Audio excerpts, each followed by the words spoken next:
El 23 de octubre del año 2018, Henry Kissinger es increpado en la Universidad de Nueva York, manifestante que da a conocer las acciones militares apoyadas por Estados Unidos durante el gobierno de Richard Nixon y su secretario de Estado ya mencionado. Algo que llama mucho la atención es que Chile logra salir a la palestra. Para comprender aquello es necesario retroceder en el tiempo y llegar al periodo de la Guerra Fría. Hablamos de aquel conflicto que toma sus orígenes después de la Segunda Guerra Mundial, consistente en un enfrentamiento no directo entre sus líderes, pero sí de sus aliados. Proceso que es iniciado con la división que experimenta la capital alemana Berlín a través de un gran muro, división que lentamente sería replicado en Europa y en todo el mundo en obediencia a dos grandes potencias, es decir, Estados Unidos o Unión Soviética. El destino chileno al parecer estaba sellado y Estados Unidos era su referente. Esto lo logramos observar con el último presidente radical, Gabriel González Videla, quien crea y aplica la Ley de Defensa Permanente de la Democracia, conocida también con el nombre de Ley Maldita. Ley que declaró ilegal al Partido Comunista, obligando a muchos a escapar de Chile, como fue el caso del poeta Pablo Neruda, imponiendo restricciones a la libertad de las personas, llegando incluso a crear campos de concentración para prisioneros políticos. Uno de estos fue Pisagua, ubicado en la región de Tarapacá, campo al que fue destinado el teniente Augusto Pinochet. También no nos podemos olvidar que durante este mismo gobierno, presionado por los movimientos feministas, entre los que sobresalen las figuras de la abogada Elena Cafarena y la profesora de Historia, Geografía e Instrucción Cívica Olga Poblete, lograrían obtener el derecho al voto femenino pleno. Pero, ¿qué sucede en América Latina durante la década de los 60? En la región del Caribe, durante los años de 1959, estalla la Revolución Cubana, que a son de las armas, comandada por Fidel Castro, Ernesto Guevara, alias El Che, entre otros, abrazarían prontamente los principios ideológicos de izquierda, recibiendo como respuesta de Estados Unidos un bloqueo que pretendería evitar la expansión del comunismo. Producto de esta acción, años después, su presidente John F. Kennedy impulsaría en 1961 la Alianza para el Progreso, que en resumidas palabras buscaba generar programas de ayuda económica y tecnológica sobre países latinoamericanos, evitando de esta manera la incorporación de ideologías políticas como es el caso del comunismo. Mientras tanto, en el Chile de aquellos años, la problemática orientada en la distribución de las tierras agrícolas era un verdadero problema. Ante esto, el presidente Jorge Alessandri, siguiendo los lineamientos de la Alianza para el Progreso, decide aprobar en 1962 la Ley Reforma Agraria, pretendiendo redistribuir las tierras para así modernizar la agricultura y beneficiar a los campesinos. Expropiación limitada, apodada con el nombre de Reforma del Macetero, pues solo significó redistribuir aquellas tierras en estado de abandono. El siguiente presidente, perteneciente al Partido Demócrata Cristiano, Eduardo Frei Montalva, seguiría con los cambios estructurales, implementando con mayor fuerza la reforma agraria, favoreciendo además la chilenización del cobre. Esto quiere decir que el 51% de dicha industria estaría en manos del Estado, y fomentar además la participación social a través de sindicatos, juntas de vecinos, cooperativas, entre otros. Respecto a reforma agraria, ¿cómo era visto este proceso a manos de la sociedad?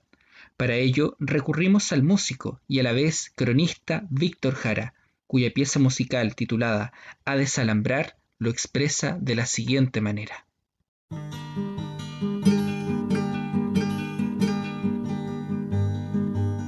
Yo pregunto a los presentes si no se han puesto a pensar que esta tierra es de nosotros y no del que tenga más.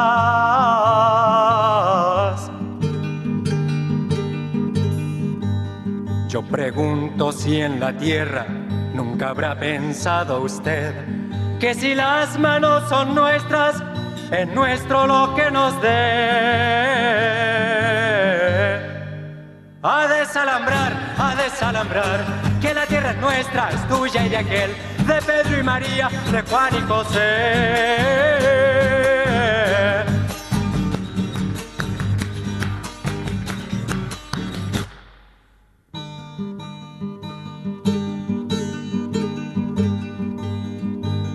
Si molesto con mi canto a alguien que no quiera oír, le aseguro que es un gringo o un dueño de este país. A desalambrar, que la tierra es nuestra, es tuya y de aquel, de Pedro y María, de Juan y José.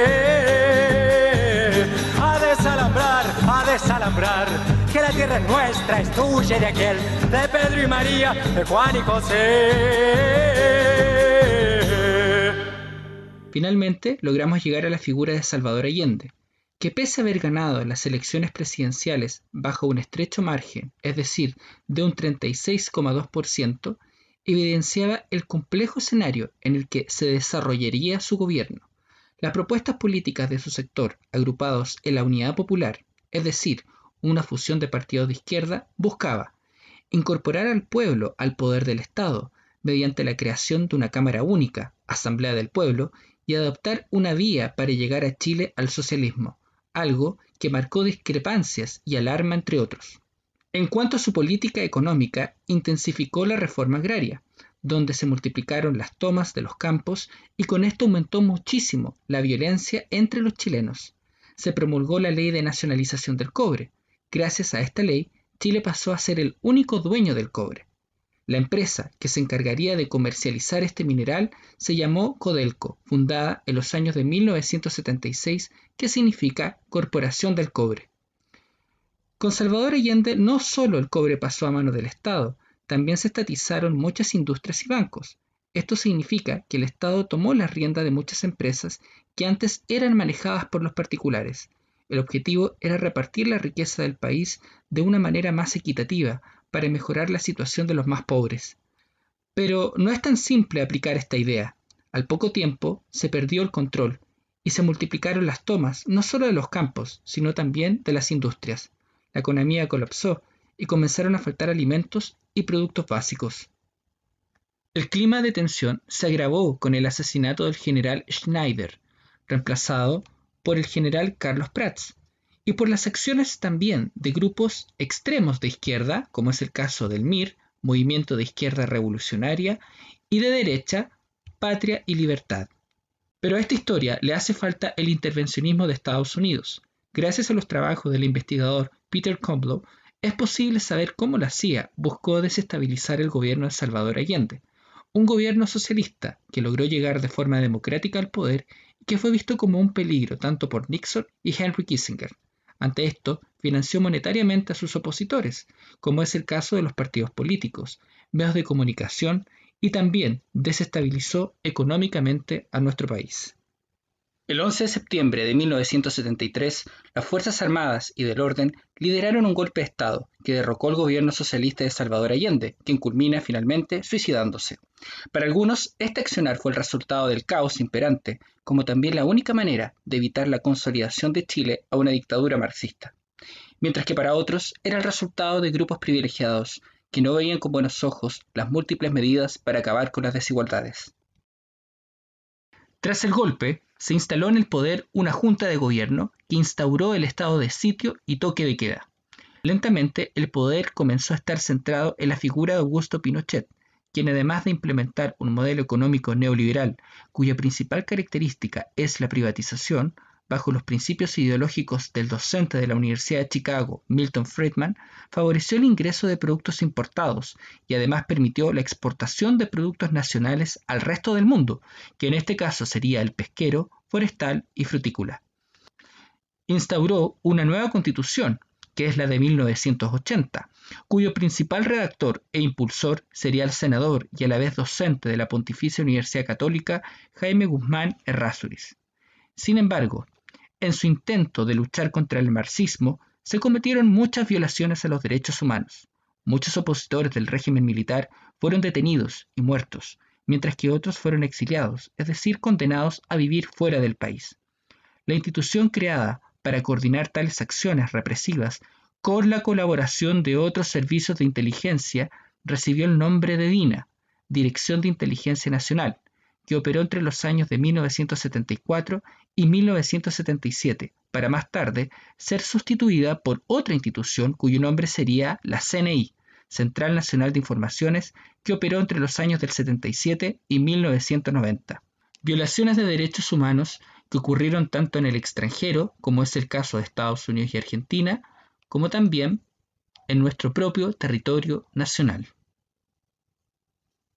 Vulneración de derechos humanos que logra estar concentrado en los informes proporcionados a manos de Vicaría de la Solidaridad, Comisión de Verdad y Reconciliación y Comisión Nacional sobre Prisión Política y Tortura. Sobre este último, durante el año 2011 reconoce un total de 40.018 víctimas, 3.065 de ellas muertas o desaparecidas. Pero pese a todo ello, en el documental titulado La nostalgia y la luz de Patricio Guzmán, es posible detectar cómo familiares de los detenidos desaparecidos siguen buscando hasta el día de hoy a sus seres queridos sobre la sequedad y la salinidad del Norte Grande. Perdida en el pasado, te busco en lo infinito. ¿De quién serán los huesos que encuentro? En el horizonte descansa mi libertad, pero mi dolor es análogo a lo infinito. Te escondieron más allá de la luz. Yo te busco, mi estrella perdida. Solo encontré tu zapato con tu pie adentro. En esto transformaron tu sonrisa. Nos reencontramos y al fin acepté que estabas muerta.